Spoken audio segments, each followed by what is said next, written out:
2월에만 입국한 중국인은 34,491명입니다.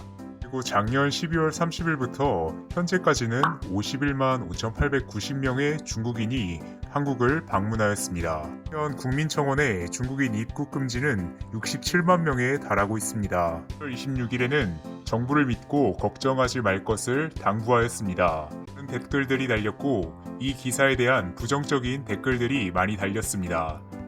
1월 27일 다음 날에는 중국 우한 지역 입국자를 전수조사하라고 지시를 내립니다. 그리고 청와대는 국민청원에 중국인 입국 금지에 대한 내용을 처음으로 언급하며 WHO가 금지 조치를 안 했으니 우리도 금지 조치를 하지 않겠다는 입장을 내놓았습니다.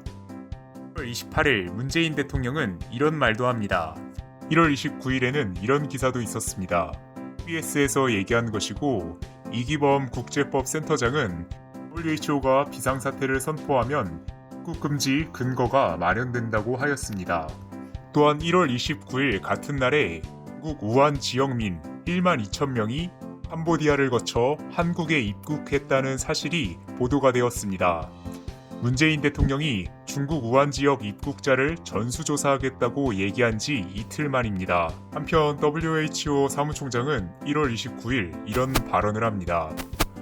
1월 31일 WHO는 비상사태를 선포합니다. 또한 상황 보고서에서도 위험 수준이라고 잘못 표기하기도 합니다. 후에 단순 실수라고 해명을 하였습니다. 이 와중에 중국인 입국 금지에 대한 국민청원이 60만 명을 넘어섰고 청와대는 답변 시기를 고심한다고 보도가 나왔습니다.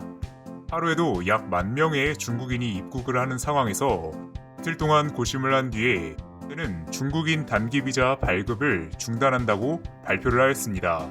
그리고 나서 2시간 뒤에 를 바꾸어서 다시 검토 단계라고 얘기를 하였습니다. 최종적으로 중국 내의 후베이성에만 2주 내에 다녀온 외국인만 입국을 금지시켰습니다. 이미 중국 전역에 우한폐렴 전염성이 퍼졌지만 우한폐렴 발생지인 후베이성만 제한 조치한다고 발표한 겁니다.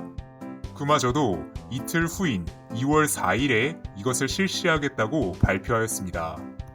2월 2일에서 2월 4일 사이에 들어온 중국인들만 10,000명이 넘습니다. 2월 4일 어제 주한중 대사는 입국 제한 한국 조치를 평가하지 않겠다 WHO 근거에 따라야 한다고 말하였습니다. 이때 WHO 사무총장은 어떤 말을 하고 있는지 2월 4일 보도를 살펴보겠습니다. WHO 사무총장은 중국이 아니었으면 각국 환자 수는 훨씬 많았을 것이라고 높이 평가를 하였습니다. 중국의 대응을 높이 평가하고 많은 국민들을 구했다고 주장하고 있습니다. 와우. 그동안 중국이 대처를 못했다는 것은 중국 내부에서도 이미 충분하게 공론화된 사실이며 사죄 또한 있었습니다. 앞으로 2월 5일 WHO 사무총장은 중국 덕에 신종 코로나 막을 기회가 열렸다고 합니다. 와우. 사고를 친 사람이 사고에 대한 수습을 하는 것은 피해를 보상하는 것은 차치하고 나서라도 당연하게 자신이 책임져야 하는 것임에도 불구하고 중국 덕에 이 코로나 바이러스를 막을 기회가 열렸다고 말하는 WHO 사무총장은 중국의 대변인이라는 말을 피할 수가 없을 것 같습니다.